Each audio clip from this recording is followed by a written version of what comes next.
Nunca imaginé que la llamada telefónica que recibí durante la cena de Navidad de 2024 marcaría la diferencia entre la vida y la muerte. Una voz desconocida me susurró: finge que estás enfermo y vete ya. Van a envenenarte la comida. Observé a mi familia con un terror absoluto. Esa noche descubrí que mis seres más queridos habían planeado mi asesinato. Antes de que sigas escuchando, te animo a suscribirte y activar la campanita, porque cada día compartimos nuevas historias. Dale un like y cuéntanos en los comentarios desde qué ciudad y país nos sigues. Me llamo Rodrigo Navarro Campos, tengo 65 años y durante toda mi vida he creído haber construido una familia sólida y llena de amor.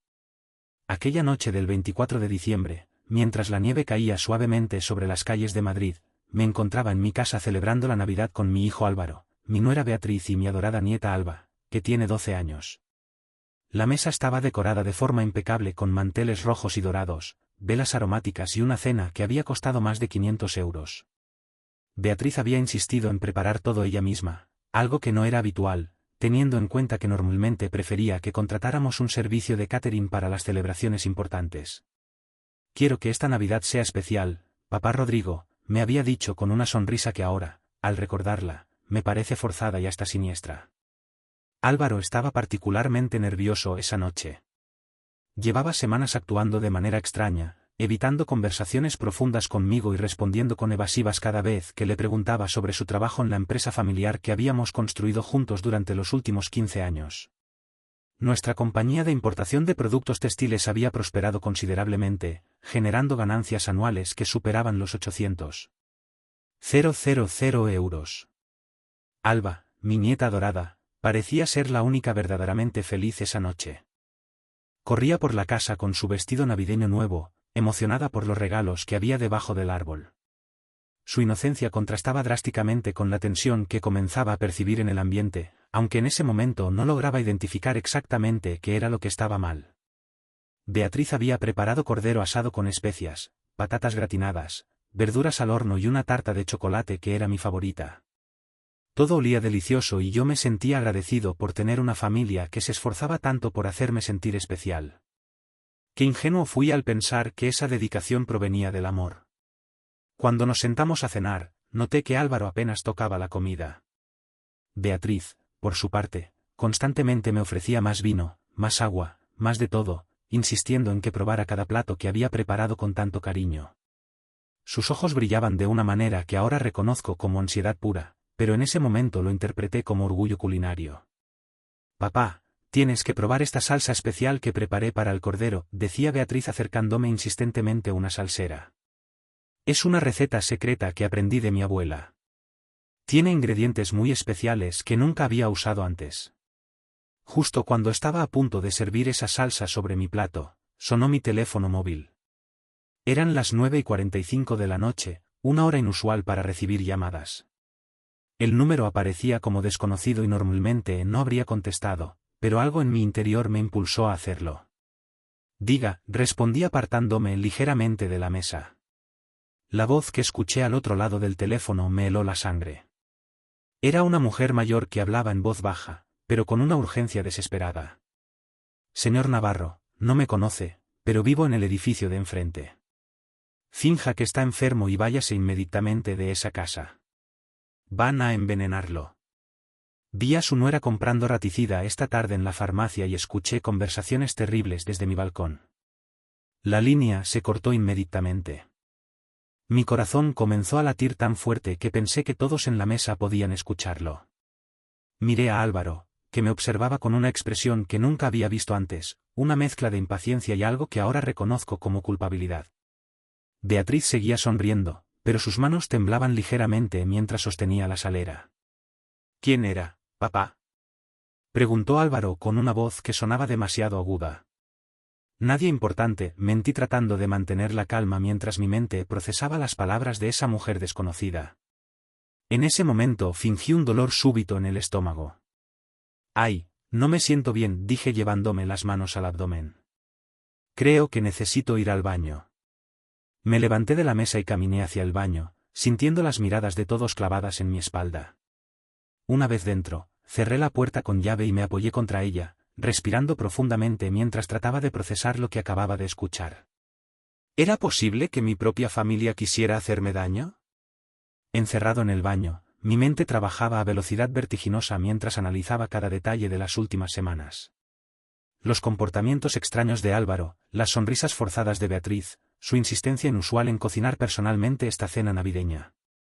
Todo comenzaba a encajar como las piezas de un rompecabezas macabro que había estado ignorando por completo. Recordé entonces la conversación que había escuchado 3 días atrás, cuando llegué temprano a casa desde la oficina. Álvaro y Beatriz hablaban en susurros en la cocina, pero se callaron abruptamente cuando sintieron mis pasos. En ese momento pensé que planeaban alguna sorpresa navideña, pero ahora esas voces conspirativas adquirían un significado completamente diferente y terrorífico.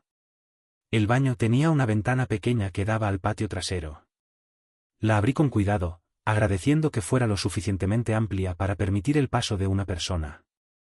A los 65 años no era precisamente ágil, pero la adrenalina que corría por mis venas me dio una fuerza que no sentía desde hacía décadas. Antes de salir, escuché voces preocupadas del otro lado de la puerta. «Papá, ¿estás bien?», gritaba Álvaro con una urgencia que ahora me resultaba sospechosa. «Rodrigo, ábreme, por favor», suplicaba Beatriz golpeando suavemente la madera. Solo Alba guardaba silencio, probablemente confundida por la situación. Me deslicé por la ventana con dificultad, aterrizando en el pequeño jardín trasero donde solía cultivar tomates durante el verano. El frío de diciembre me golpeó inmediatamente, pero el miedo era más fuerte que las bajas temperaturas. Corrí hacia la puerta lateral del garaje, tomé las llaves de mi Mercedes y salí silenciosamente por el acceso posterior de la propiedad. Mientras conducía por las calles desiertas de Madrid, mi teléfono comenzó a sonar insistentemente. Álvaro me llamaba una y otra vez, seguido de Beatriz. No contesté ninguna llamada. Necesitaba distancia para pensar con claridad sobre lo que estaba sucediendo realmente en mi hogar. Me dirigí al Hotel Villa Magna, un lugar discreto donde podría reflexionar sin interrupciones. Durante el trayecto no pude evitar recordar los últimos meses. Álvaro había mostrado signos de estrés financiero que había atribuido a presiones normales del negocio. Beatriz, por su parte, había comenzado a hacer comentarios extraños sobre herencias y seguros de vida, preguntas que en su momento consideré curiosidad inocente. Una vez instalado en la habitación del hotel, decidí revisar mi teléfono. Tenía 54 llamadas perdidas, 32 de Álvaro, 16 de Beatriz y 6 de números desconocidos que probablemente eran intentos de localizarme desde teléfonos de vecinos o familiares. Los mensajes de texto eran desesperados. «Papá, estamos preocupadísimos. ¿Dónde estás?», escribía a Álvaro. «El cordero se está enfriando. Vuelve, por favor», añadía Beatriz en otro mensaje. «Alba está llorando porque desapareciste», insistía mi hijo en un texto posterior. Cada mensaje incrementaba mi sospecha de que su preocupación no era genuina, sino pánico por ver frustrados sus planes siniestros. Me senté en la cama del hotel y comencé a recordar situaciones que había pasado por alto. Hace 2 meses, Beatriz había preguntado específicamente sobre mis medicamentos para la presión arterial, alegando preocupación por mi salud. La semana pasada, Álvaro había insistido en que actualizáramos mi testamento argumentando cambios en las leyes fiscales que requerían ajustes inmediatos. También recordé una conversación inquietante que había tenido lugar durante el almuerzo familiar del domingo anterior. Beatriz había mencionado casualmente a una vecina cuyo esposo había fallecido repentinamente después de una cena, comentando con demasiado detalle sobre cómo los síntomas iniciales habían sido confundidos con una simple indigestión. La mujer que me había alertado por teléfono había mencionado que vivía en el edificio de enfrente. Desde la ventana de mi habitación en el hotel podía ver mi casa a lo lejos. Las luces seguían encendidas y podía imaginar la desesperación de Álvaro y Beatriz al descubrir mi escape inesperado. Mi mente analítica, forjada por décadas de experiencia empresarial, comenzó a evaluar la situación desde una perspectiva estratégica. Si realmente habían planeado envenenarme, necesitaba evidencias concretas antes de tomar cualquier decisión. No podía simplemente acusar a mi propia familia basándome únicamente en la llamada de una desconocida, por muy convincente que hubiera sonado. Decidí que al día siguiente buscaría a esa mujer misteriosa que me había salvado la vida. Necesitaba conocer exactamente qué había visto y escuchado.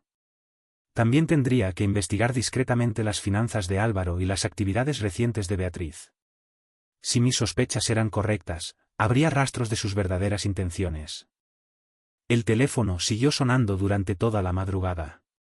Cada llamada confirmaba mi creciente convicción de que algo terriblemente siniestro había estado desarrollándose bajo mi propio techo y que mi escape de último momento había arruinado un plan cuidadosamente elaborado para eliminarme de sus vidas para siempre. Esa noche no dormí ni un minuto, planificando mis próximos movimientos mientras procesaba la dolorosa realidad de que las dos personas en quienes más confiaba en el mundo aparentemente deseaban mi muerte. Al amanecer del 25 de diciembre, salí del hotel con una determinación férrea. Necesitaba encontrar a la mujer que me había salvado la vida y tenía una idea bastante clara de dónde buscarla. Los edificios frente a mi casa eran principalmente residenciales con balcones que ofrecían vista directa a mi propiedad. Caminé por la acera opuesta, observando cada ventana y balcón, buscando señales de movimiento. Era temprano, pero algunas personas ya estaban despiertas preparando sus desayunos navideños. En el tercer piso del edificio más cercano noté a una señora mayor regando plantas en su terraza, quien inmediatamente desvió la mirada cuando me vio. Subí hasta su apartamento y toqué suavemente la puerta. Una voz temblorosa preguntó quién era antes de abrir con la cadena de seguridad puesta. Señora, soy Rodrigo Navarro. Creo que usted me llamó anoche. La puerta se abrió completamente, revelando a una mujer de aproximadamente 72 años, con cabello canoso perfectamente peinado y ojos vivaces que denotaban inteligencia. Pase rápido, me dijo, mirando nerviosamente hacia ambos lados del pasillo. Me llamo Pilar Serrano Torres y temo que lo que vi ayer fue realmente grave. Su apartamento estaba decorado con muebles clásicos y fotografías familiares que mostraban décadas de recuerdos felices. Me ofreció café mientras comenzaba a relatarme los eventos que habían motivado su llamada de emergencia. Señor Navarro, llevo viviendo aquí 25 años y desde mi balcón he observado a su familia crecer. Siempre pensé que era hermoso ver cómo su hijo se había establecido con esa mujer. Pilar se dirigió hacia su balcón y señaló directamente hacia mi casa. Ayer por la tarde, alrededor de las 5, vi a su nuera salir apresuradamente. La seguí con curiosidad porque parecía muy agitada. Se dirigió a la farmacia de la esquina y cuando salió llevaba una bolsa que intentaba ocultar bajo su abrigo. La anciana me mostró unos pequeños binoculares que mantenía cerca de la ventana. Perdone si esto parece entrometido, pero a mi edad observar la vida del vecindario se ha convertido en mi entretenimiento principal. Cuando su nuera regresó, la vi sacar de la bolsa un frasco pequeño con una etiqueta roja que reconocí inmediatamente. Era raticida industrial. El mismo que mi difunto esposo usaba en su taller. Mi estómago se contrajo al escuchar esta confirmación de mis peores temores. Pilar continuó su relato sin pausas. Después de la cena, cuando ya había oscurecido, abrí mi ventana para ventilar y escuché voces alteradas provenientes de su cocina. Su nuera decía algo sobre la dosis correcta y que no se notara el sabor. Su hijo respondía nerviosamente que tenía que funcionar esta noche porque no habría otra oportunidad como esta. La señora Serrano se dirigió a un cajón y sacó un cuaderno donde había anotado meticulosamente todo lo observado. Escribí cada detalle porque sabía que era importante. También escuché cuando su nuera mencionó algo sobre los documentos del notario y que después de esta noche todo sería más fácil. Me mostró sus anotaciones con letra cuidadosa y fechas precisas. Durante las últimas 3 semanas había documentado comportamientos extraños, visitas inusuales de Álvaro a oficinas bancarias, conversaciones telefónicas que Beatriz mantenía en el jardín para evitar ser escuchada y reuniones nocturnas con un hombre mayor que llevaba un maletín y que Pilar sospechaba podía ser abogado o notario. Lo más alarmante, continuó Pilar, fue cuando los escuché discutir sobre sus medicamentos para el corazón. Su nuera investigaba cómo ciertos venenos podían simular un ataque cardíaco natural, especialmente en personas de su edad con antecedentes médicos. La revelación me impactó profundamente. Efectivamente, había sufrido un infarto menor hace 3 años y desde entonces tomaba medicación preventiva. Cualquier médico forense atribuiría un segundo episodio a causas naturales, especialmente durante una celebración estresante como la Navidad. Pilar me sirvió más café mientras continuaba compartiendo información crucial. Ayer en la mañana vi a su hijo quemando papeles en el jardín trasero. No pude ver qué documentos eran, pero la manera furtiva en que lo hacía me pareció sospechosa. También noté que durante los últimos días su nuera había estado limpiando obsesivamente la cocina como si estuviera eliminando evidencias. La anciana se acercó nuevamente al balcón y me señaló mi propia casa.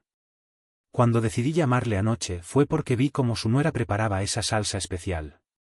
La manera en que manipulaba los ingredientes, añadiendo algo de un frasco pequeño mientras miraba constantemente hacia la puerta, me convenció de que estaba presenciando un intento de asesinato. Me explicó que había conseguido mi número telefónico preguntando discretamente a otros vecinos que conocían mi negocio. No podía quedarme callada sabiendo lo que estaba sucediendo. He vivido lo suficiente para reconocer las señales de peligro y lo que vi ayer superaba cualquier duda razonable. Su familia aparentaba felicidad perfecta desde afuera, pero las apariencias pueden ser terriblemente engañosas. Lo que planificaban hacer era monstruoso. Antes de despedirme, Pilar me entregó todas sus notas y me aseguró que estaría disponible como testigo si necesitaba su declaración oficial. Salí de su apartamento con la certeza absoluta de que mi escape nocturno había evitado mi asesinato. Ahora tenía información suficiente para comenzar una investigación más profunda sobre las verdaderas intenciones de Álvaro y Beatriz y sobre los motivos que los habían llevado a planificar algo tan atroz contra quien más los había amado y apoyado durante tantos años. Tras mi reveladora conversación con Pilar, decidí que necesitaba ayuda profesional para investigar a fondo la situación. A través de contactos empresariales conocí a un detective privado llamado Miguel Santos Herrera, que había trabajado anteriormente en casos de fraude corporativo para varios de mis colegas del sector textil. Lo contacté inmediatamente desde mi habitación del hotel. Miguel accedió a reunirse conmigo esa misma tarde en su oficina, ubicada en el Distrito Financiero de Madrid. Era un hombre de 50 años, experimentado y discreto, con más de 2 décadas investigando casos complejos que involucraban familia y dinero. Señor Navarro, me dijo mientras revisaba las notas de Pilar, lo que me describe suena a un caso clásico de conspiración familiar motivada por la herencia. Necesitamos examinar las finanzas de su hijo y las actividades recientes de ambos. Si han planeado esto cuidadosamente, habrá rastros digitales y documentales. Miguel comenzó inmediatamente su investigación accediendo a bases de datos financieras y registros públicos. En menos de 4 horas había compilado información que me dejó completamente devastado. Álvaro había acumulado deudas por un total de 370.000 euros durante los últimos 8 meses. Los registros mostraban préstamos personales de múltiples entidades bancarias, todos solicitados sin mi conocimiento, a pesar de que yo era socio mayoritario de nuestra empresa familiar. Álvaro había utilizado su participación en la compañía como garantía, comprometiendo activos que técnicamente también me pertenecían. Aquí está lo más preocupante, me explicó Miguel señalando documentos en su pantalla. Su hijo intentó obtener un préstamo adicional de 200.000 euros hace 3 semanas, pero fue rechazado porque los bancos consideraron que ya estaba sobreendeudado. Esa negativa probablemente aceleró sus planes desesperados. La investigación reveló también que Beatriz había estado consultando múltiples sitios web sobre herencias, seguros de vida y procedimientos legales para reclamar bienes en casos de muerte súbita. Su historial de navegación incluía búsquedas específicas sobre síntomas de ataque cardíaco y sustancias no detectables en autopsias. Miguel había conseguido acceso a los registros telefónicos de ambos, descubriendo llamadas frecuentes a un abogado especializado en sucesiones llamado Eduardo Ruiz Castillo. Este letrado tiene una reputación cuestionable, me informó Miguel, ha estado involucrado en varios casos donde familiares han intentado acelerar procesos hereditarios mediante métodos poco éticos. Los documentos bancarios mostraban que Álvaro había intentado acceder a mis cuentas personales en 3 ocasiones durante el último mes, utilizando información que solo podría haber obtenido revisando mis papeles privados en casa. Todos los intentos fueron bloqueados por las medidas de seguridad del banco, pero confirmaban sus intenciones de apropiarse de mis recursos económicos. Señor Navarro, hay algo más, continuó Miguel con una expresión grave. Su nuera aumentó significativamente sus búsquedas sobre venenos caseros después de la primera semana de diciembre. También visitó 3 farmacias diferentes comprando pequeñas cantidades de productos químicos que combinados podrían crear una sustancia letal. La investigación reveló movimientos financieros sospechosos en la cuenta conjunta que Álvaro compartía con Beatriz. Habían retirado grandes sumas en efectivo, aparentemente para pagar consultas privadas y adquirir materiales que no querían que quedaran registrados en transacciones con tarjetas de crédito. Miguel me mostró fotografías que había obtenido de cámaras de seguridad de establecimientos comerciales. Beatriz aparecía comprando guantes de látex, lejía industrial y otros productos de limpieza en cantidades inusuales. Esto sugiere que planeaban limpiar minuciosamente cualquier evidencia después de ejecutar su plan, explicó el detective. Los registros telefónicos también revelaron conversaciones nocturnas entre Álvaro y el abogado Ruiz Castillo durante las últimas 4 semanas. La frecuencia e intensidad de estas comunicaciones había aumentado considerablemente en los días previos a la Navidad. Su hijo también había iniciado trámites preliminares para cambiar beneficiarios en algunas pólizas de seguro empresariales, me informó Miguel. Aunque no completó el proceso, sus intenciones eran evidentes. Buscaba maximizar los beneficios económicos de su muerte. La información más perturbadora fue el descubrimiento de que Beatriz había estado investigando mis rutinas diarias, tomando notas sobre mis horarios de medicación, hábitos alimenticios y actividades semanales. Esta vigilancia sistemática sugería una planificación meticulosa que se había desarrollado durante meses. Miguel concluyó su presentación con una evaluación profesional contundente. Señor Navarro, no hay duda de que su familia había planificado su asesinato con premeditación y alevosía. La combinación de desesperación financiera, oportunidad y acceso a su persona, creó las condiciones perfectas para que consideraran el homicidio como su única salida. Salí de la oficina del detective con un dossier completo de evidencias que confirmaban mis peores temores. Mi hijo, que había sido mi orgullo y mi socio de confianza, junto con su esposa, habían conspirado para matarme y heredar mi patrimonio. La traición era absoluta y demoledora. Esa noche, en la soledad de mi habitación del hotel, lloré por primera vez en décadas, no solo por el peligro que había enfrentado, sino por la pérdida irreparable de la familia que creía conocer y amar. Al día siguiente, decidí realizar mi propia investigación complementaria visitando mi hogar cuando estuviera vacío. Miguel me había proporcionado equipos de grabación discretos para documentar cualquier evidencia física que pudiera encontrar. Sabía que Álvaro estaría en la oficina y Beatriz llevaba a Alba al colegio cada mañana entre las 8 y las 9. Llegué a mi propia casa sintiéndome como un intruso. Las llaves temblaron en mis manos mientras abría la puerta principal, consciente de que apenas 36 horas antes, ese mismo lugar había sido escenario de un intento de asesinato en mi contra. Lo primero que noté fue el estado inmaculado de la cocina. Cada superficie brillaba como si hubiera sido sometida a una limpieza profesional exhaustiva. Los platos de la cena navideña habían desaparecido completamente, incluyendo la famosa salsera que Beatriz había insistido tanto en que probara. El olor a productos químicos de limpieza industrial impregnaba todo el ambiente. Dirigiéndome hacia el estudio donde guardaba mis documentos personales, descubrí que alguien había estado revisando meticulosamente mis archivos. Aunque habían intentado reorganizar todo para disimular su búsqueda, mi memoria detallista detectó inmediatamente que carpetas enteras habían sido movidas de sus ubicaciones originales. Mi caja fuerte personal, escondida detrás de una pintura en la pared, mostraba signos evidentes de manipulación. Marcas de herramientas alrededor de la cerradura indicaban intentos de forzarla. Afortunadamente había resistido sus esfuerzos, pero el intento confirmaba que habían estado buscando acceso a mis documentos más importantes, testamentos, pólizas de seguros y escrituras de propiedades. En el dormitorio que compartían Álvaro y Beatriz encontré evidencias aún más perturbadoras. Debajo del colchón, oculto en una bolsa de plástico sellada, estaba el frasco de raticida que Pilar había visto comprar a Beatriz. La etiqueta mostraba advertencias claras sobre su toxicidad letal en humanos. Junto al veneno encontré varios documentos impresos de Internet sobre métodos de envenenamiento, síntomas de intoxicación y procedimientos forenses post-mortem. Los textos estaban subrayados con anotaciones manuscritas de Beatriz, incluyendo cálculos de dosis basados en mi peso corporal y condición física. En el cajón de la mesita de noche de Álvaro descubrí algo que me rompió el corazón por completo, una carta dirigida a Alba explicándole que su abuelo había fallecido pacíficamente durante la cena de Navidad debido a problemas cardíacos.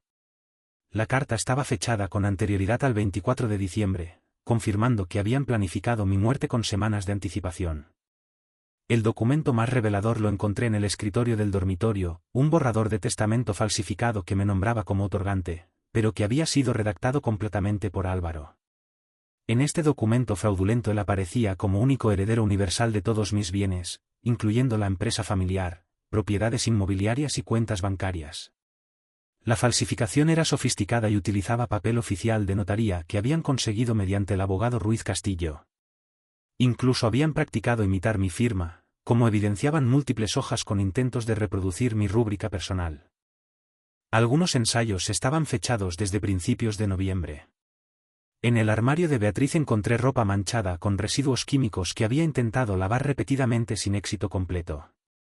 Una blusa blanca conservaba rastros de sustancias que coincidían con los productos de limpieza industrial que habían usado para eliminar evidencias de su preparación del veneno. Revisando facturas y recibos guardados en diversos cajones, documenté compras sistemáticas de implementos necesarios para ejecutar y ocultar su crimen, guantes desechables, mascarillas, productos de limpieza especializados y herramientas que habían utilizado para intentar abrir mi caja fuerte. En el garaje encontré los restos carbonizados de documentos que Álvaro había quemado, tal como Pilar había observado desde su balcón.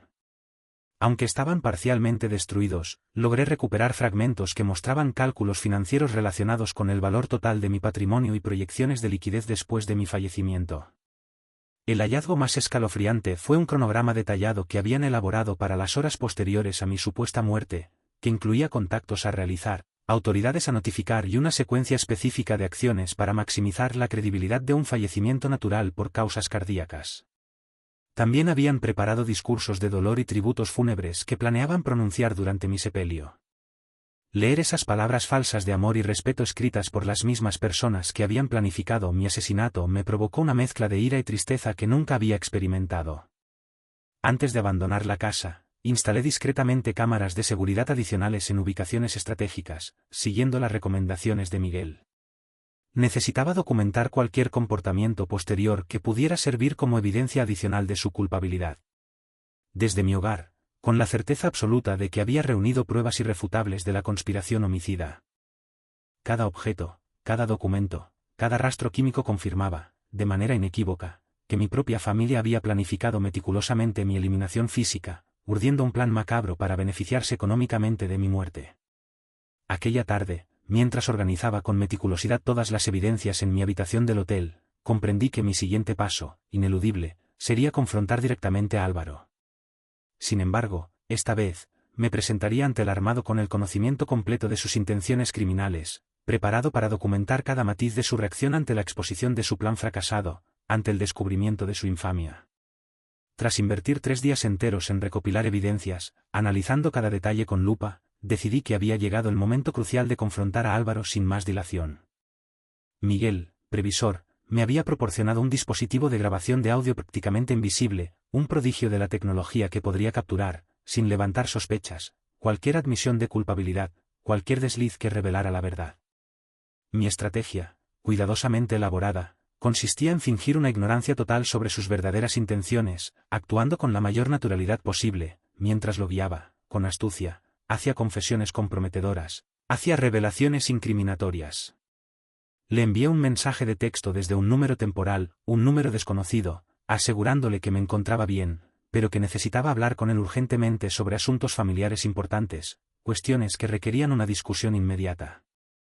Propuse encontrarnos en nuestro restaurante favorito, Casa Lucio, un lugar cargado de significado, donde habíamos celebrado tantos éxitos empresariales a lo largo de los años, un escenario que evocaba recuerdos de tiempos mejores.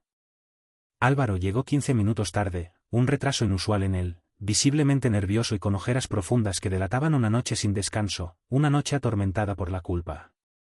Su abrazo fue tenso, forzado, carente de la calidez habitual, y evitó mantener contacto visual directo conmigo durante los primeros minutos de nuestro encuentro, una señal inequívoca de su turbación. «Papá, estábamos desesperados», comenzó inmediatamente, sin esperar siquiera que nos sentáramos, lanzando una excusa improvisada. «Desapareciste sin explicaciones en medio de la cena».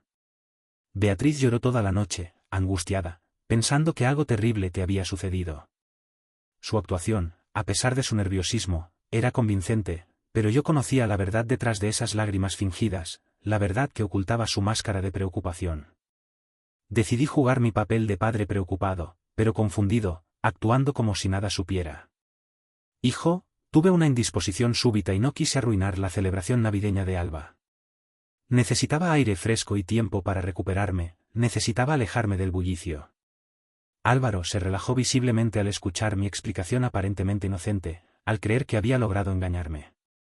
«Claro, papá, entendemos perfectamente. Tu salud es lo más importante para nosotros. De hecho, Beatriz ha estado investigando dietas especiales que podrían beneficiar tu condición cardíaca», buscando alternativas para mejorar tu bienestar. Esa mención de mi condición médica, aparentemente casual, no era fortuita, sino una señal reveladora de sus verdaderas intenciones. La grabadora capturaba cada palabra, cada matiz de la conversación, mientras yo fingía gratitud por su supuesta preocupación, actuando como si creyera en su falsedad. Es reconfortante saber que se interesan tanto por mi bienestar, respondí, observando cómo se relajaba progresivamente, confiado en su engaño. Durante la comida, dirigí la conversación hacia temas financieros, fingiendo ignorancia sobre su situación económica desesperada, llevando la conversación hacia el terreno que me interesaba. Álvaro, he estado pensando en expandir nuestro negocio textil. Tal vez deberíamos considerar inversiones adicionales en el próximo trimestre, buscar nuevas oportunidades. Su rostro palideció inmediatamente al escuchar mis palabras, revelando su turbación. Papá, quizás no sea el momento más apropiado para nuevas inversiones. El mercado está complicado últimamente, hay mucha incertidumbre. Sus manos temblaron ligeramente mientras intentaba encontrar excusas plausibles para evitar discusiones financieras detalladas, para desviar la atención de su precaria situación. Complicado. Nuestros balances muestran ganancias consistentes, insistí, presionándolo sutilmente, sembrando la duda en su mente. A menos que haya algo que no esté viendo en nuestros registros contables, algo que me estés ocultando. La tensión en su expresión se intensificó notablemente, delatando su creciente nerviosismo. Bueno, papá, hay algunos ajustes temporales que he tenido que realizar para optimizar nuestras operaciones. Nada preocupante, solo reorganizaciones estratégicas, modificaciones menores. Decidí intensificar la presión psicológica, apretando las tuercas para hacerlo confesar. Álvaro, confío completamente en tu gestión, pero a mi edad prefiero mantenerme informado sobre cada aspecto de nuestras finanzas. ¿Podrías proporcionarme un resumen detallado de esas reorganizaciones, un informe completo? Su respiración se aceleró visiblemente, traicionando su creciente ansiedad. Por supuesto, papá. Te prepararé un informe completo la próxima semana. Ahora mismo estoy compilando datos de múltiples fuentes para asegurar precisión absoluta, para que tengas toda la información necesaria. La conversación continuó durante 2 horas, durante las cuales Álvaro inadvertidamente confirmó varios aspectos de su conspiración, revelando detalles cruciales. Mencionó presiones externas que enfrentaba, referencias veladas a soluciones definitivas para problemas familiares y comentarios sobre la importancia de actuar rápidamente antes de que las oportunidades desaparezcan, delatando su desesperación. Cuando abordé el tema de mi testamento, su reacción fue particularmente reveladora, mostrando su verdadero interés. Papá, últimamente he reflexionado sobre la importancia de tener documentos legales actualizados. Nunca sabemos cuándo podrían ser necesarios, es mejor estar preparados. Interesante que menciones eso, respondí cuidadosamente, midiendo cada palabra. Hace unas semanas mi abogado me sugirió revisar algunas cláusulas. ¿Tú también has consultado especialistas legales recientemente? Álvaro casi se atragantó con su bebida al escuchar mi pregunta, revelando su sorpresa. Sí, Beatriz y yo hemos estado informándonos sobre procedimientos sucesorios. Solo por precaución, ¿entiendes? Queremos estar preparados para cualquier eventualidad, para lo que pueda pasar. Esa admisión parcial quedó perfectamente registrada en mi dispositivo de grabación, proporcionando una prueba valiosa. Continué explorando sus motivaciones psicológicas, fingiendo vulnerabilidad paternal, buscando una confesión completa. Hijo, a veces me preocupa que cuando yo no esté ustedes enfrenten dificultades económicas. ¿Hay algo que debería saber sobre su situación actual, algo que me estés ocultando? Su rostro mostró una lucha interna evidente entre la culpabilidad y la desesperación, un conflicto entre su conciencia y su ambición. Papá, todos tenemos desafíos ocasionales. Lo importante es que sepas cuánto te amamos y valoramos todo lo que has construido para nuestra familia, todo lo que has hecho por nosotros.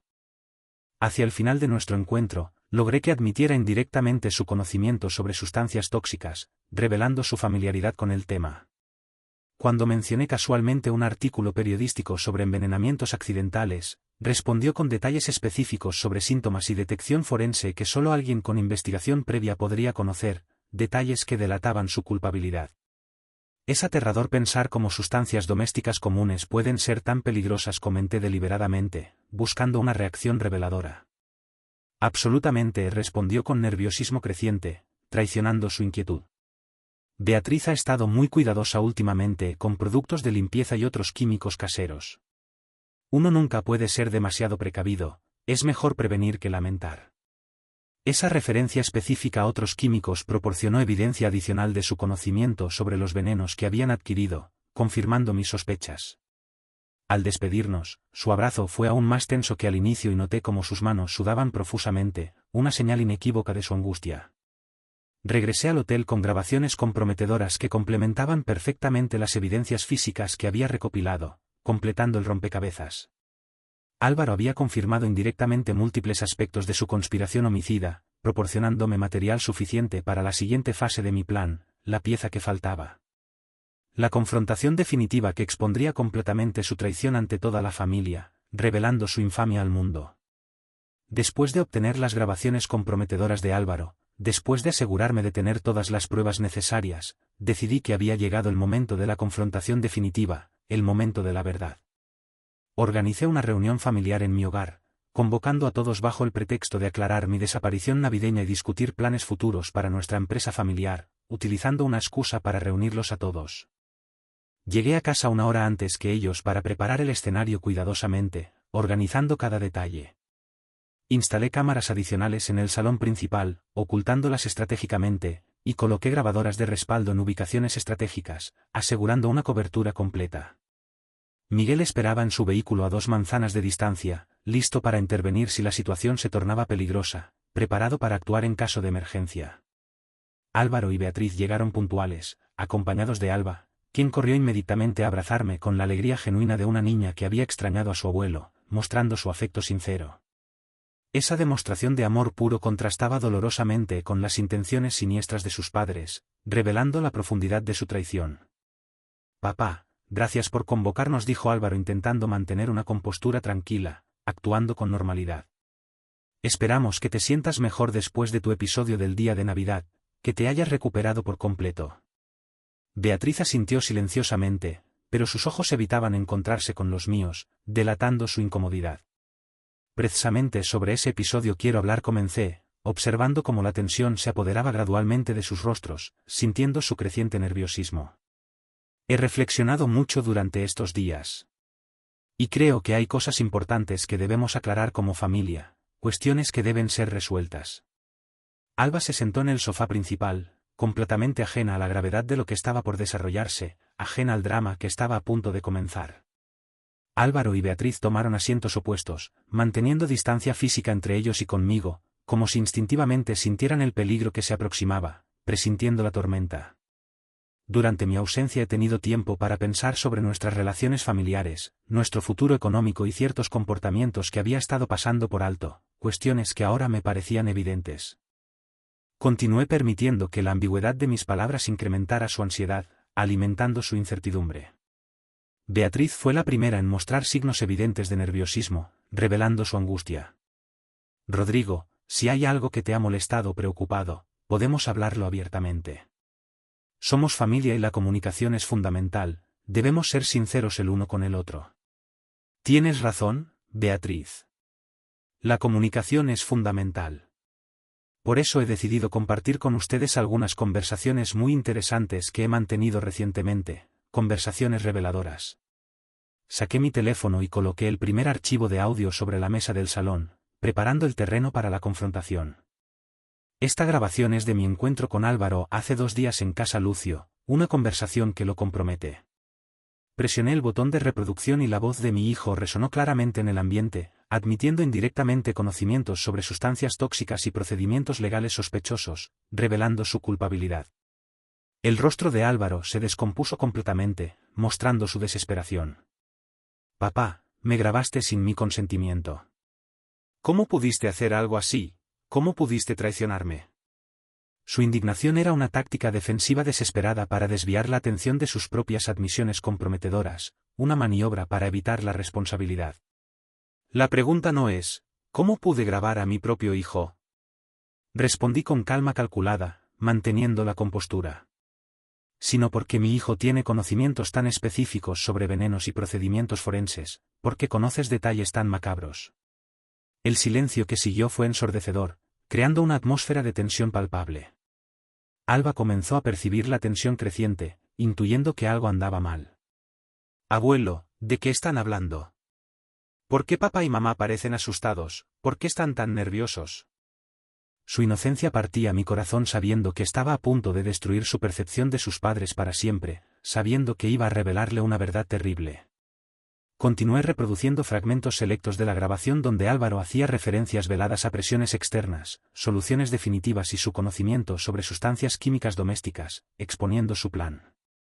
Cada revelación incrementaba visiblemente su desesperación, aumentando su angustia.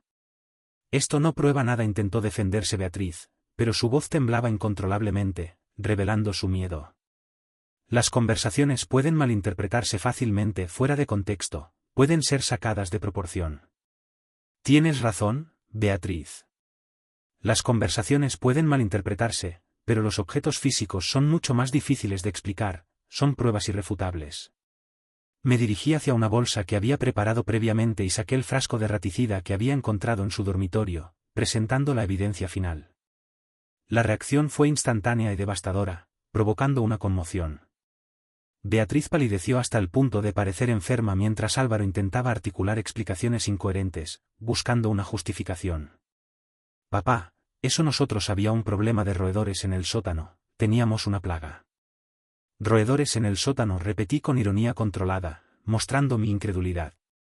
Y por eso necesitaban investigar dosis letales basadas en el peso corporal de una persona de mi edad y complexión física, esa era la razón. Saqué las páginas impresas con los cálculos de Beatriz, cada una con anotaciones manuscritas específicas, mostrando la meticulosidad de su plan. Alba comenzó a llorar silenciosamente, intuyendo que algo terrible estaba siendo revelado sobre sus padres, sintiendo la traición. Se acercó a mí buscando protección, alejándose instintivamente de Álvaro y Beatriz, buscando refugio. También encontré este borrador de testamento falsificado. Continué mostrando el documento fraudulento que habían preparado con mi firma practicada repetidamente hasta lograr una imitación convincente, exponiendo su infamia. La evidencia era irrefutable e innegable, sellando su destino. Álvaro finalmente se desplomó emocionalmente, derrumbándose ante la verdad. Papá, lo siento. Lo siento mucho. Estábamos desesperados, no sabíamos qué hacer. Es las deudas, las presiones económicas, intervino Beatriz. Entonces decidieron matarme, pregunté directamente, necesitando una confesión completa ante mi nieta, quien merecía conocer la verdad sobre sus padres, buscando una respuesta honesta. Beatriz intentó una última maniobra defensiva, buscando una salida. Nunca habríamos llegado hasta el final. Solo estábamos explorando opciones extremas, buscando una solución. Jamás te habríamos hecho daño real. Nunca te habríamos lastimado. Explorando opciones extremas, repetí con incredulidad, mostrando mi indignación. Compraron veneno, calcularon dosis letales, falsificaron documentos y prepararon mi asesinato durante la cena navideña, ese era su plan. Exactamente en qué momento planeaban detenerse, dónde estaba el límite. El silencio que siguió fue absoluto, marcando el final. Alba lloraba abiertamente, comprendiendo finalmente que sus padres habían planeado matar a su abuelo, asimilando la terrible verdad. Esa comprensión infantil de la traición más profunda posible rompió los últimos vestigios de compostura que me quedaban, destruyendo mi paciencia. En ese momento tomé la decisión que cambiaría nuestras vidas para siempre, sellando nuestro destino. Llamé a Miguel para que contactara inmediatamente a las autoridades, porque esta confrontación había proporcionado las confesiones necesarias para proceder legalmente contra mis propios seres queridos, porque había llegado el momento de la justicia. Después de las confesiones devastadoras de Álvaro y Beatriz, después de haber escuchado sus palabras y visto su desesperación, me dirigí al teléfono para contactar a Miguel, buscando su ayuda. Pero antes de hacerlo, decidí que había llegado el momento de tomar una decisión que reflejara tanto justicia como sabiduría paternal, buscando un equilibrio. Alba seguía sollozando en mis brazos y su dolor inocente me hizo reflexionar sobre el verdadero propósito de esta confrontación, sobre lo que realmente importaba. Álvaro, Beatriz, comencé con voz firme, pero controlada, tratando de mantener la calma. Las evidencias que he recopilado son suficientes para enviarlos a prisión durante años por conspiración para cometer homicidio, las pruebas son irrefutables. Sin embargo, antes de contactar a las autoridades, quiero que comprendan las consecuencias reales de sus acciones, que asuman su responsabilidad. Me acerqué a la ventana desde donde se veía el edificio de Pilar, recordando cómo una extraña había mostrado más preocupación por mi bienestar que mis propios familiares, sintiendo gratitud. Una vecina que ni siquiera conocía personalmente arriesgó su tranquilidad para salvarme la vida, demostrando su valor. Mientras ustedes, quienes han recibido mi amor y apoyo incondicional durante décadas, planeaban mi asesinato, buscando mi muerte. Álvaro intentó acercarse, pero levanté mi mano deteniéndolo, impidiéndole acercarse. No quiero escuchar más excusas ni justificaciones, no quiero oír tus mentiras. Lo que necesito es que comprendan que a partir de este momento todo cambiará irreversiblemente entre nosotros, que nada volverá a ser igual. Saqué documentos que había preparado durante mis días en el hotel, incluyendo transferencias bancarias y modificaciones patrimoniales que había ejecutado con la ayuda de mi abogado personal, revelando mi plan. Durante estos días he tomado decisiones financieras definitivas que afectarán permanentemente nuestras relaciones familiares, decisiones que no tienen vuelta atrás. Beatriz se incorporó bruscamente al escuchar sobre cambios patrimoniales, mostrando su interés. ¿Qué quieres decir con decisiones financieras definitivas? ¿Qué estás planeando? Su preocupación ya no se centraba en mi bienestar, sino en las implicaciones económicas de sus acciones fracasadas, revelando su ambición. He pagado la totalidad de tus deudas, Álvaro. 370,000 euros han sido transferidos esta mañana para saldar cada préstamo, cada obligación financiera que habías contraído sin mi conocimiento. He cubierto tus errores. La sorpresa en su rostro fue evidente, mostrando su asombro, pero continué sin pausas, sin darle tiempo a reaccionar. Sin embargo, esa será la última ayuda económica que recibas de mí durante el resto de tu vida, no volverás a recibir mi ayuda. He modificado completamente mi testamento, removiendo tu nombre como beneficiario de cualquier herencia futura, he cambiado mi voluntad. Las palabras resonaron en el salón como sentencias definitivas, creando una atmósfera de tensión. Alba levantó su rostro manchado de lágrimas, mostrando su preocupación. Abuelo, ¿eso significa que papá y mamá no tendrán más dinero, que no podrán comprarme cosas? Su pregunta inocente encapsulaba perfectamente las consecuencias prácticas de las decisiones que estaba tomando, mostrando su comprensión. Significa, querida Alba, que tus padres tendrán que aprender a vivir basándose en su propio trabajo y esfuerzo, no en expectativas de recibir dinero que no han ganado honestamente, tendrán que valerse por sí mismos. Acaricié su cabello mientras explicaba conceptos complejos en términos que pudiera comprender, tratando de protegerla. Álvaro se desplomó en su silla, comprendiendo finalmente las ramificaciones completas de sus acciones, asimilando la realidad. Papá, sin la empresa familiar, sin acceso a los recursos que hemos manejado juntos, no sabré cómo mantener a mi familia, no podré darles lo que necesitan. Deberías haber considerado esas consecuencias antes de planificar mi asesinato, respondí sin compasión, mostrando mi decepción. Millones de personas mantienen a sus familias con trabajos honestos y esfuerzo personal, viven con dignidad. Ahora tendrás esa oportunidad de demostrar tu verdadero carácter, demostrar de qué estás hecho. Beatriz intentó una súplica desesperada, buscando una solución. Rodrigo, piensa en Alba. Ella es inocente en todo esto. No permitas que nuestros errores afecten su futuro y su estabilidad, no la castigues por nuestros fallos. Precisamente porque pienso en Alba he tomado estas decisiones, repliqué firmemente, mostrando mi determinación. He establecido un fondo fiduciario que garantizará su educación universitaria y sus necesidades básicas hasta los 25 años, asegurando su futuro. Pero ese dinero estará administrado por un banco, no por ustedes, estará protegido. La revelación sobre el fondo fiduciario proporcionó alivio visible a Alba, pero incrementó la desesperación de sus padres al comprender que habían perdido completamente el control sobre los recursos familiares, mostrando su frustración. Continué explicando las modificaciones patrimoniales que había implementado, revelando mi plan completo. La empresa familiar será vendida a nuestros competidores principales. El dinero resultante será donado íntegramente a organizaciones benéficas que apoyan a víctimas de violencia doméstica y traición familiar, se destinará a una buena causa. ¿Vas a destruir todo lo que construimos juntos?, preguntó Álvaro con voz quebrada, mostrando su dolor. Ustedes destruyeron todo lo que construimos juntos cuando decidieron que mi muerte era preferible a enfrentar honestamente sus problemas financieros, cuando decidieron asesinarme, respondí con tristeza profunda, pero determinación inquebrantable, mostrando mi resolución. Me dirigí hacia Alba y tomé sus pequeñas manos entre las mías, buscando su consuelo. Querida, ni quiero que comprendas que estas decisiones no se basan en venganza, sino en la necesidad de enseñar lecciones importantes sobre consecuencias y responsabilidad personal, buscando su comprensión. Tus padres tendrán que comenzar una nueva vida aprendiendo a valorar el trabajo honesto y las relaciones auténticas, tendrán que empezar de nuevo. Espero que algún día comprendan que el amor verdadero no puede comprarse con dinero ni mantenerse mediante engaños, que el amor es más que eso. Finalmente, tomé el teléfono y marqué el número de Miguel, poniendo fin a la confrontación. Puedes proceder con el contacto a las autoridades. Tenemos confesiones grabadas y evidencias físicas suficientes para presentar cargos formales, tenemos lo que necesitamos. Mientras esperábamos la llegada de la policía, abracé a Alba una última vez antes de que su mundo cambiara para siempre, buscando consolarla. Recuerda siempre, pequeña, que las acciones tienen consecuencias y que la honestidad y el trabajo duro son los únicos fundamentos sólidos para construir una vida digna, que esa es la clave. Esa tarde, cuando llegaron las autoridades, Álvaro y Beatriz fueron arrestados bajo cargos de conspiración para cometer homicidio, mientras Alba era trasladada temporalmente a casa de mis hermanos hasta que se resolvieran los procedimientos legales correspondientes, marcando el inicio de un nuevo capítulo. Los meses siguientes al arresto fueron un periodo de transformación profunda en mi vida, un tiempo de reflexión.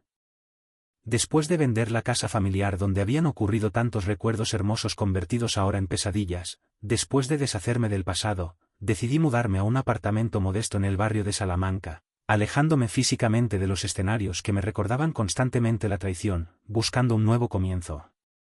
El proceso judicial avanzaba lentamente, pero de manera contundente, siguiendo su curso. El fiscal asignado al caso, doctora Carmen Vázquez Mendoza, me había asegurado que las evidencias recopiladas eran excepcionales y que raramente había visto un caso de conspiración familiar documentado tan meticulosamente, mostrando su sorpresa. Durante las audiencias preliminares tuve que testificar detalladamente sobre los eventos de la noche navideña y los descubrimientos posteriores, reviviendo el dolor. Ver a Álvaro y Beatriz esposados en el banquillo de los acusados me provocaba una mezcla compleja de dolor paternal y satisfacción por haber impedido mi propio asesinato, sintiendo emociones contradictorias. Alba vivía ahora con mi hermana Esperanza y su esposo en Valencia, adaptándose a su nueva vida. La niña había requerido apoyo psicológico intensivo para procesar el trauma de descubrir las intenciones homicidas de sus padres, necesitando ayuda para superar el trauma. Los terapeutas infantiles reportaban progresos lentos, pero consistentes en su recuperación emocional, mostrando esperanza. Establecí una rutina completamente nueva para mi vida diaria, buscando un nuevo propósito. Cada mañana visitaba el centro de día para personas mayores del barrio, donde había comenzado a ofrecer clases de gestión empresarial para emprendedores jubilados, compartiendo mi conocimiento. Esta actividad me proporcionaba propósito y conexión social sin las complicaciones de relaciones familiares tóxicas, llenando mi vida. Los fines de semana viajaba a Valencia para visitar a Alba, pasando tiempo con ella. Esos encuentros eran agridulces, sintiendo emociones mezcladas. Ella mostraba cariño genuino hacia mí, pero ocasionalmente preguntaba cuándo podría ver nuevamente a sus padres, mostrando su añoranza. Explicarle la realidad de su situación, sin traumatizarla adicionalmente, requería delicadeza extrema, demandando cuidado. «Abuelo, ¿pa mamá hicieron algo muy malo?», me preguntó durante una de nuestras caminatas por el parque, buscando respuestas. Su inocencia contrastaba dolorosamente con la gravedad de las acciones que habían destrozado nuestra familia, mostrando la tragedia. «Sí, pequeña. Tomaron decisiones muy equivocadas que lastimaron a mucha gente, especialmente a ti y a mí», le expliqué con honestidad apropiada para su edad, siendo sincero. «Pero eso no significa que no los ames. Solo significa que las personas a veces cometen errores tan grandes que tienen consecuencias muy serias, que hay límites que no deben cruzarse». Mi nueva vida incluía también una amistad inesperada con Pilar Serrano, la vecina que me había salvado la vida, valorando su gesto. Visitaba su apartamento semanalmente para tomar té y conversar sobre sus observaciones del vecindario, compartiendo momentos. Ella se había convertido en una confidente valiosa y en evidencia viviente del valor de mantener lazos comunitarios auténticos, mostrando su importancia. «Señor Rodrigo», me decía Pilar durante una de nuestras conversaciones, «usted hizo lo correcto al exponer la verdad, aunque haya sido doloroso.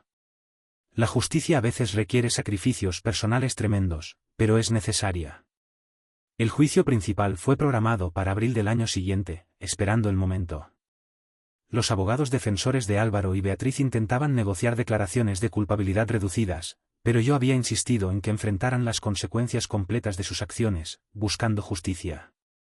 No buscaba venganza, sino que se estableciera un precedente claro sobre las repercusiones de traicionar la confianza familiar más fundamental, enviando un mensaje. Durante este periodo comencé a escribir mis memorias documentando no solo los eventos recientes, sino toda mi trayectoria como empresario y padre, reflexionando sobre mi vida. El proceso de escritura me ayudaba a procesar décadas de recuerdos y a entender cómo había llegado a criar un hijo capaz de planificar mi asesinato, buscando respuestas. Reflexionando sobre la educación que había proporcionado a Álvaro, reconocí errores significativos en mi enfoque paternal, asumiendo mi responsabilidad.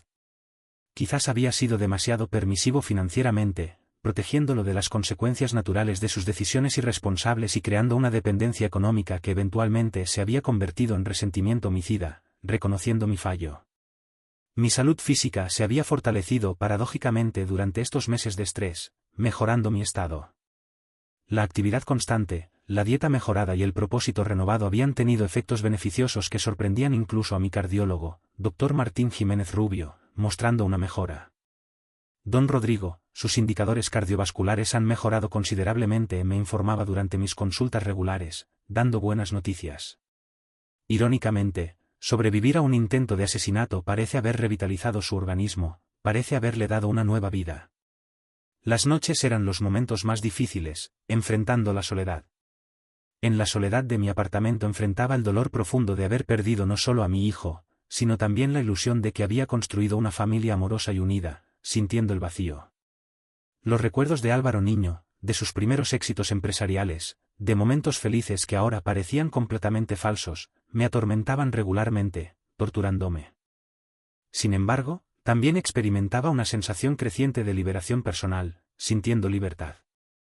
Por primera vez en décadas, mis decisiones financieras y personales no estaban influenciadas por consideraciones familiares complejas, sintiendo autonomía. Esta autonomía recién descubierta me permitía explorar intereses y relaciones que había descuidado durante años de dedicación empresarial y paternal, abriéndome a nuevas oportunidades. Al finalizar el año había establecido una nueva identidad personal completamente independiente de mi rol como padre traicionado, renaciendo.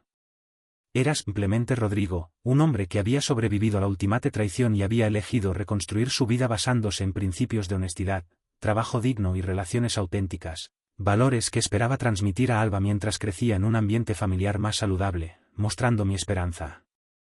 6 meses después del juicio, que había concluido con sentencias de 5 años de prisión para Álvaro y 4 años para Beatriz por conspiración para cometer homicidio, sellando su destino, recibí una carta inesperada que cambiaría nuevamente el rumbo de mi historia familiar, sorprendiéndome. La misiva llegó desde el centro penitenciario, donde cumplía condena a mi hijo, viniendo de él. La letra era inequívocamente suya, pero el tono era completamente diferente a cualquier comunicación anterior, mostrando un cambio. No había súplicas desesperadas ni intentos de manipulación emocional, no había mentiras. En cambio, encontré palabras de reflexión profunda y responsabilidad personal que nunca había escuchado de Álvaro, mostrando sinceridad. Papá, comenzaba la carta, durante estos meses en prisión, he tenido tiempo para enfrentar realmente lo que hicimos. No solo las consecuencias legales, sino el horror moral de haber planificado tu muerte, y asumido la realidad. No escribo buscando perdón porque comprendo que algunas acciones trascienden cualquier posibilidad de absolución, sé que no merezco ser perdonado. Continué leyendo con sorpresa creciente, sintiendo asombro. Álvaro describía su participación en programas de rehabilitación psicológica dentro del centro penitenciario, sesiones donde había analizado los patrones de pensamiento que lo habían llevado a considerar el homicidio como solución a problemas económicos, buscando ayuda. He comenzado a trabajar en la carpintería de la prisión, escribía. Por primera vez en mi vida adulta, mis ingresos provienen exclusivamente de mi esfuerzo físico personal, no de nuestra empresa familiar o de tu apoyo financiero. Cada euro que gano tiene un valor real porque representa trabajo honesto, ahora valoro el trabajo. La transformación descrita en sus palabras parecía auténtica, mostrando un cambio real, pero mi experiencia reciente con su capacidad de engaño me mantenía cauteloso, siendo precavido. Sin embargo, algo en la simplicidad directa de su expresión sugería un cambio genuino en su perspectiva vital, dando esperanza. Durante las semanas siguientes, las cartas continuaron llegando regularmente, manteniendo la comunicación. Álvaro no solicitaba visitas ni ayuda económica para la comisaría, no pedía nada. Simplemente compartía reflexiones sobre libros que estaba leyendo, habilidades manuales que desarrollaba y conversaciones con otros internos que le habían proporcionado perspectivas nuevas sobre responsabilidad personal, abriendo su mente. Un compañero de celda me preguntó qué tipo de persona era antes de llegar aquí, relataba en una carta posterior, contando su historia. Cuando le expliqué mi historia, me dijo algo que me impactó profundamente. Tenías todo lo que la mayoría solo sueña y aún así elegiste la violencia. Eso dice más sobre tu carácter que sobre tu situación económica, eso te define. Alba, ahora adaptada completamente a su nueva vida en Valencia, viviendo en paz, ocasionalmente mencionaba preguntas sobre sus padres durante nuestros encuentros, recordándolos. Mi hermana Esperanza había manejado la situación con sensibilidad ejemplar, explicándole que sus padres estaban aprendiendo lecciones importantes sin traumatizar innecesariamente a la niña, protegiéndola. «Abuelo, ¿crees que papá está cambiando realmente?», me preguntó durante uno de nuestros paseos dominicales, buscando esperanza. Su madurez emocional había avanzado considerablemente durante estos meses de estabilidad familiar, mostrando su crecimiento. Es posible, Alba. A veces las personas necesitan consecuencias muy serias para comprender el valor de las relaciones y la importancia del trabajo honesto, le respondí cuidadosamente, siendo honesto. Pero los cambios verdaderos se demuestran con acciones consistentes durante mucho tiempo, no solo con palabras bonitas, es necesario ver resultados. Mientras tanto, había establecido una rutina satisfactoria en mi nueva vida, sintiéndome realizado. Mis clases en el centro de día se habían expandido para incluir talleres sobre ética empresarial y prevención de fraudes familiares, compartiendo mi experiencia. Compartir mi experiencia ayudaba a otros empresarios mayores a identificar señales de alarma en sus propias familias, previniendo tragedias. Beatriz, por el contrario, no había establecido comunicación alguna conmigo desde el juicio, manteniéndose distante. Según informes que recibía indirectamente, había mantenido una actitud defensiva, mostrándose reacia y resentida, durante su encarcelamiento, culpando a circunstancias externas por sus decisiones criminales. La diferencia entre las reacciones de Álvaro y Beatriz ante las consecuencias de sus acciones me proporcionaba perspectivas interesantes sobre sus caracteres fundamentales. Quizás mi hijo conservaba capacidad de crecimiento moral que su esposa no poseía. Un día de septiembre recibí una carta particularmente conmovedora, donde Álvaro describía un proyecto que había iniciado dentro de la prisión, enseñar alfabetización básica a internos que no sabían leer ni escribir. Ayudar a otros me ha enseñado sobre el valor real de contribuir positivamente a la vida de las personas, explicaba. Por primera vez comprendo que la verdadera satisfacción viene de dar, no de tomar. Durante años tomé tu apoyo, tu dinero, tu confianza, sin ofrecer nada equivalente a cambio. Ahora entiendo que esa dinámica era insostenible y destructiva. Estas reflexiones me llevaron a considerar la posibilidad de que Álvaro estuviera experimentando una transformación auténtica. No implicaba perdón inmediato ni restauración de nuestra relación anterior, pero sugería que quizás algún día podríamos reconstruir algún tipo de vínculo basado en respeto mutuo y honestidad absoluta. Al final de ese mes tomé una decisión significativa, le escribí mi primera respuesta a sus cartas. No fue una reconciliación, sino un reconocimiento de su aparente crecimiento personal y una expresión cautelosa de esperanza sobre su futuro postcarcelario. Álvaro, escribí, tus palabras sugieren cambios profundos en tu comprensión sobre responsabilidad y trabajo honesto.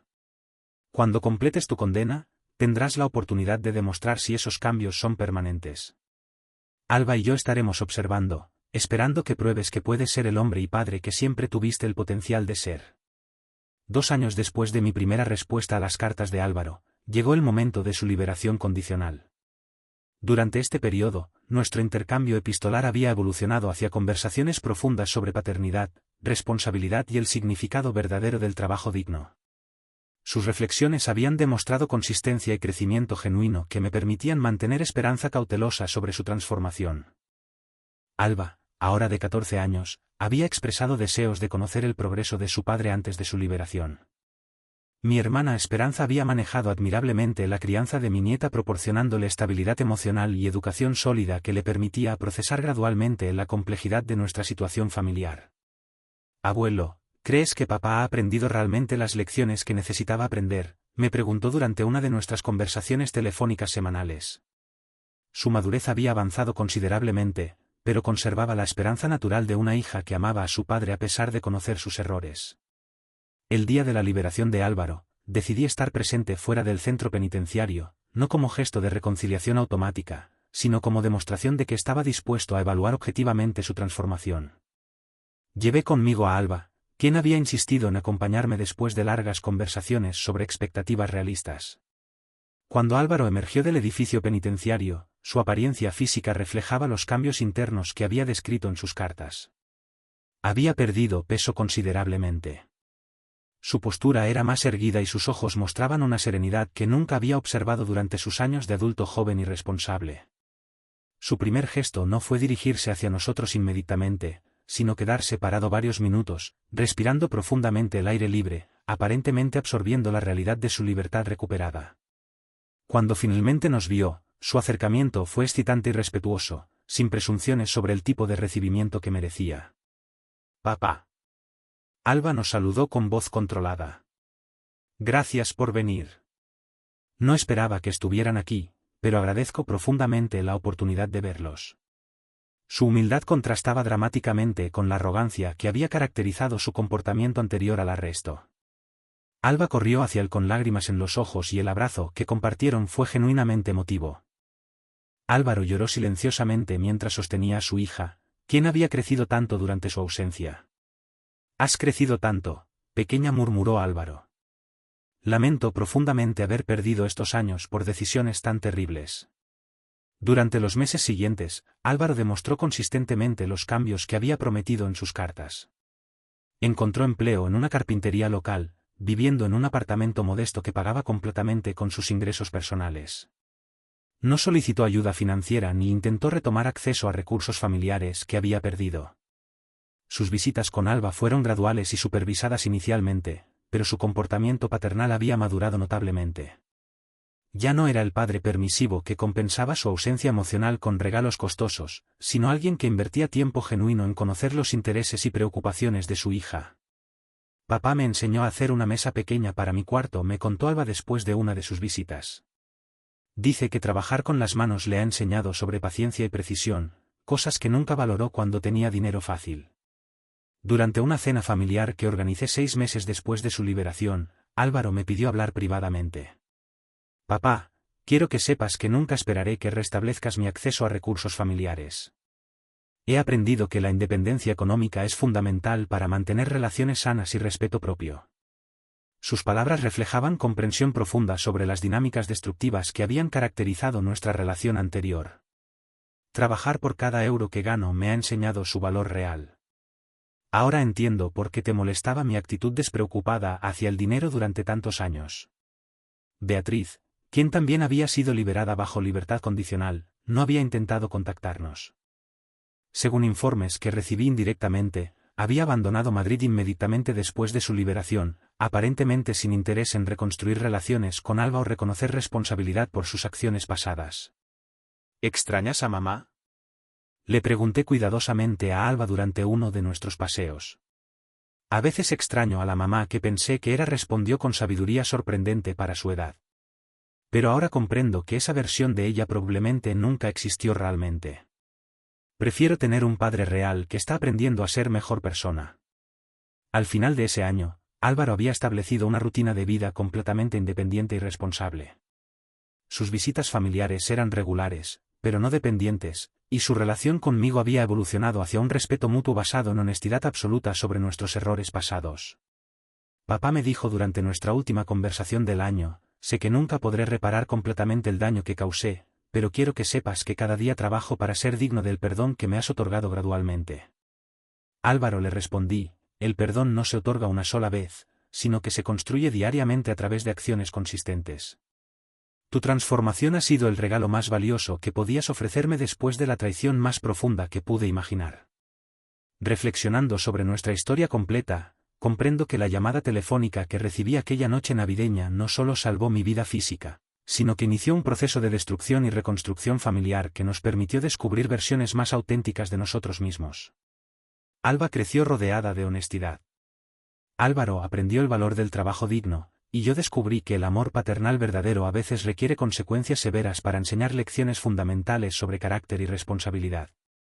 Si esta historia te ha gustado, apóyanos con un like, suscríbete al canal y déjanos tus opiniones en los comentarios. Para escuchar la siguiente historia, haz clic en la caja que aparece a la izquierda.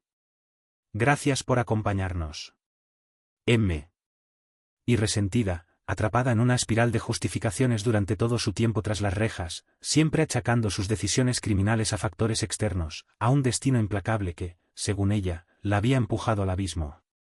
La marcada diferencia entre las reacciones de Álvaro y Beatriz al enfrentarse a las consecuencias de sus actos me ofrecía una ventana reveladora a sus naturalezas más profundas, a esos rasgos esenciales que definían quiénes eran en realidad. Tal vez, solo tal vez, mi hijo aún conservaba dentro de sí la semilla de un crecimiento moral, una capacidad de redención que, lamentablemente, parecía ausente en su esposa. Un día de septiembre, entre el torbellino de cartas rutinarias, una en particular me llegó al alma, resonando con una sinceridad inusual. Era de Álvaro, describiendo con detalle un proyecto que había puesto en marcha dentro de la prisión, una iniciativa que me sorprendió gratamente, enseñar a leer y escribir a aquellos internos que, privados incluso de las herramientas básicas de la alfabetización, se encontraban aún más marginados dentro de ese mundo ya de por sí hostil. Ayudar a otros, explicaba Álvaro con una voz que parecía haber renacido de las cenizas, me ha abierto los ojos al verdadero valor de contribuir de manera positiva a la vida de los demás. Por primera vez en mi vida, comprendo que la auténtica satisfacción no reside en tomar, en acumular para uno mismo, sino en dar, en ofrecer algo de valor al mundo. Continuaba, con una honestidad que me conmovió profundamente, durante años, he sido un parásito, aprovechándome de tu apoyo incondicional, de tu dinero, de tu confianza, sin ofrecer absolutamente nada a cambio que pudiera siquiera equipararse a lo que tú me dabas. Ahora, al fin, entiendo que esa dinámica era insostenible, destructiva para todos nosotros. Estas reflexiones, nacidas en el duro crisol de la prisión, me llevaron a contemplar la posibilidad, antes impensable, de que Álvaro estuviera experimentando una genuina transformación interior, un cambio profundo que iba más allá de las palabras vacías y las promesas incumplidas. Por supuesto, esto no implicaba un perdón inmediato, ni mucho menos la restauración de nuestra relación anterior, como si nada hubiera pasado. El camino hacia la reconciliación sería largo y arduo. Sin embargo, estas señales de arrepentimiento y propósito renovado sugerían que, tal vez, algún día, en un futuro aún lejano, podríamos reconstruir algún tipo de vínculo, una conexión basada en el respeto mutuo y una honestidad absoluta, cimientos indispensables para cualquier relación que aspirara a ser sana y duradera. A finales de ese mes, después de sopesar cuidadosamente mis sentimientos y mis esperanzas, tomé una decisión trascendental, le escribí mi primera respuesta a sus cartas. No era una reconciliación formal, ni una declaración de perdón incondicional. Era algo más modesto, pero no por ello menos significativo, un reconocimiento de su aparente crecimiento personal, de esa evolución que parecía estar experimentando en su interior, y una expresión cautelosa de esperanza sobre su futuro una vez que saliera de la cárcel. Álvaro, escribí con una mezcla de cautela y anhelo, tus palabras sugieren cambios profundos en tu comprensión sobre la responsabilidad y el valor del trabajo honesto. Cuando completes tu condena, tendrás la oportunidad de demostrar, con hechos y no solo con palabras, si esos cambios son permanentes, si realmente has aprendido las lecciones que la vida te ha puesto por delante. Alba y yo estaremos observando, con el corazón en un puño, esperando que demuestres que puedes ser el hombre y el padre que siempre tuviste el potencial de ser, ese hombre que, a pesar de todo, aún creo que llevas dentro. 2 años después de aquella primera respuesta a las cartas de Álvaro, el día de su liberación condicional finalmente llegó. Durante todo ese tiempo, nuestro intercambio epistolar había evolucionado gradualmente, pasando de mensajes formales y cautelosos a conversaciones más profundas y sinceras sobre temas fundamentales como la paternidad, la responsabilidad, el significado verdadero del trabajo digno y la importancia de la honestidad en las relaciones humanas. Sus reflexiones, plasmadas en cada una de sus cartas, habían demostrado una consistencia y un crecimiento genuino que me permitían mantener una esperanza cautelosa sobre su transformación, una esperanza que, aunque frágil, se aferraba a la posibilidad de un futuro mejor para nuestra familia. Alba, que ya tenía 14 años, había expresado en repetidas ocasiones su deseo de conocer el progreso de su padre antes de su liberación, de tener una idea clara de si realmente había cambiado antes de volver a verlo cara a cara. Mi hermana Esperanza, con su sabiduría y paciencia infinitas, había manejado admirablemente la crianza de mi nieta, proporcionándole la estabilidad emocional y la educación sólida que necesitaba para procesar gradualmente la complejidad de nuestra situación familiar, para entender las difíciles circunstancias que nos habían tocado vivir. Abuelo, ¿de verdad crees que papá ha aprendido las lecciones que necesitaba aprender?, me preguntaba Alba durante una de nuestras conversaciones telefónicas semanales, con una mezcla de esperanza y temor en su voz. Su madurez había avanzado considerablemente en los últimos años, pero aún conservaba la esperanza natural de una hija que amaba a su padre a pesar de conocer sus errores, de ser consciente de las profundas heridas que había causado. El día de la liberación de Álvaro, con el corazón dividido entre la esperanza y la cautela, decidí estar presente fuera del centro penitenciario, no como un gesto de reconciliación automática, como si todo estuviera perdonado y olvidado, sino como una demostración de que estaba dispuesto a evaluar objetivamente su transformación, a darle una oportunidad para demostrar que realmente había cambiado. Llevé conmigo a Alba, quien había insistido en acompañarme después de largas conversaciones sobre la necesidad de mantener expectativas realistas, de no dejarse llevar por la emoción del momento y de ser conscientes de que el camino hacia la recuperación sería largo y lleno de obstáculos. Cuando Álvaro emergió del edificio penitenciario, su apariencia física reflejaba de manera palpable los cambios internos que había descrito en sus cartas. Había perdido peso considerablemente, su rostro lucía más delgado y marcado, pero sus ojos, antes turbios y llenos de arrogancia, ahora mostraban una serenidad y una profundidad que nunca había observado durante sus años de adulto joven y responsable. Su postura era más erguida, como si llevara sobre sus hombros el peso de sus errores pasados, pero también la determinación de enmendarlos. Su primer gesto, en lugar de dirigirse apresuradamente hacia nosotros, fue quedarse parado durante varios minutos, respirando profundamente el aire fresco y limpio, aparentemente absorbiendo la realidad de su libertad recuperada, sintiendo en su piel el renacer de una nueva vida. Cuando finalmente nos vio, su acercamiento fue cauteloso y respetuoso, sin presunciones sobre el tipo de recibimiento que merecía, consciente de que se había ganado su lugar en nuestra vida. «Papá». Alba nos saludó con una voz sorprendentemente controlada, casi tímida. «Gracias por venir. No esperaba que estuvieran aquí, sinceramente, pero agradezco profundamente la oportunidad de verlos, de poder compartir este momento con ustedes». Su humildad contrastaba de manera tan drástica con la arrogancia y la prepotencia que habían caracterizado su comportamiento antes de ser arrestado que me costaba reconocer en ese hombre al hijo que había conocido. Alba, incapaz de contener más sus emociones, corrió hacia él con lágrimas en los ojos, y el abrazo que compartieron fue genuinamente emotivo, un encuentro cargado de sentimientos encontrados, de dolor por el pasado y de esperanza por el futuro. Álvaro lloró silenciosamente mientras sostenía a su hija entre sus brazos, consciente de lo mucho que había crecido durante su ausencia, del tiempo irrecuperable que había perdido. «Has crecido tanto», pequeña, murmuró Álvaro con la voz entrecortada por la emoción. «Lamento profundamente haber perdido todos estos años por culpa de decisiones tan terribles, por errores que marcarán mi vida para siempre». Durante los meses siguientes, Álvaro demostró con cada una de sus acciones la sinceridad de los cambios que había prometido en sus cartas. Encontró empleo en una pequeña carpintería local, un trabajo humilde pero digno que le permitía ganarse la vida honestamente. Se mudó a un apartamento modesto, lejos del lujo y la opulencia a los que se había acostumbrado, y lo pagaba completamente con sus ingresos personales, sin recurrir a la ayuda de nadie. No solicitó ayuda financiera de ningún tipo, ni intentó retomar el acceso a los recursos familiares que había perdido como consecuencia de sus actos. Sus visitas con Alba fueron graduales y supervisadas inicialmente, para asegurar el bienestar emocional de mi nieta y darle tiempo a adaptarse a la nueva situación. Sin embargo, con el paso de las semanas, su comportamiento paternal había madurado notablemente. Ya no era el padre permisivo y ausente que intentaba compensar su falta de compromiso emocional con regalos costosos y caprichos innecesarios, sino alguien que invertía tiempo genuino en conocer los intereses y preocupaciones de su hija, en escuchar sus problemas y en ofrecerle su apoyo incondicional. «Papá me enseñó a hacer una mesa pequeña para mi cuarto», me contó Alba con una sonrisa radiante después de una de sus visitas. «Dice que trabajar con las manos le ha enseñado sobre la paciencia y la precisión, cosas que nunca valoró cuando tenía dinero fácil». Durante una cena familiar que organicé 6 meses después de su liberación, con el objetivo de fortalecer los lazos familiares y evaluar el progreso de Álvaro, mi hijo me pidió hablar privadamente. «Papá, quiero que sepas que nunca esperaré que restablezcas mi acceso a los recursos familiares.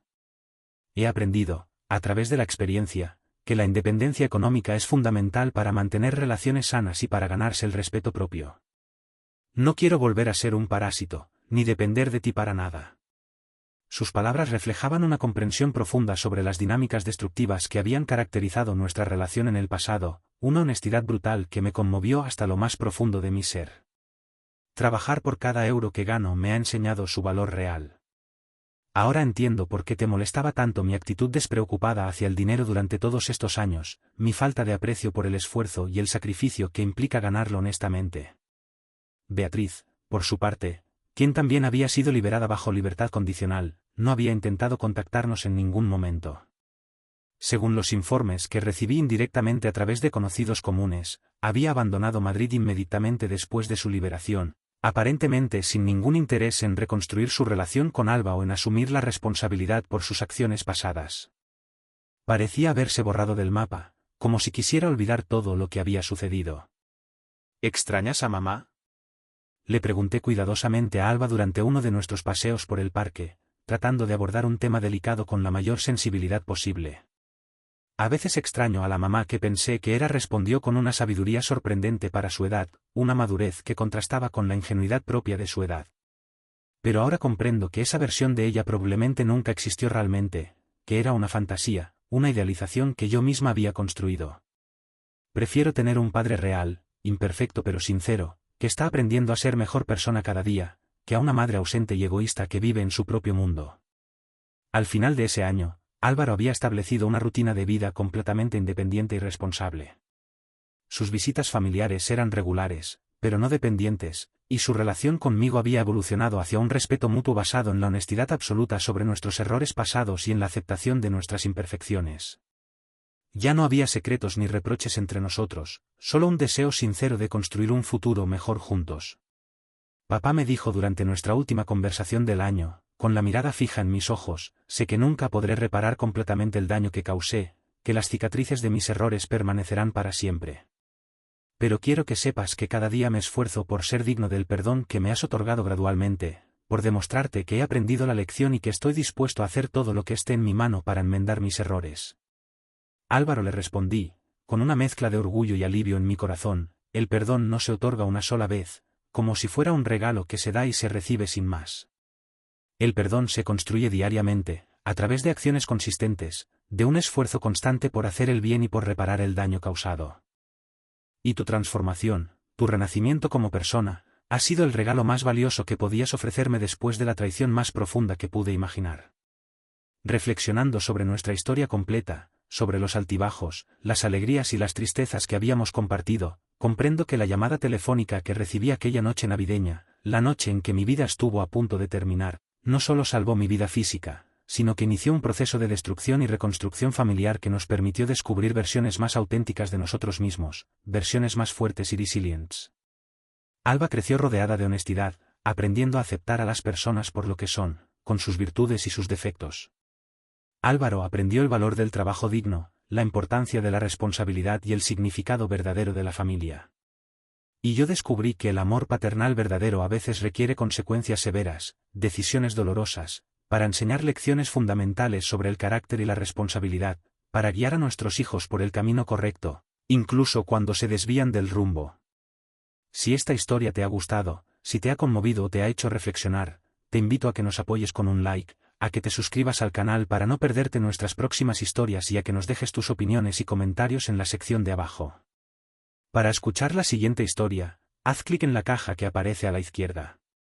Gracias por acompañarnos y por compartir este viaje con nosotros. M.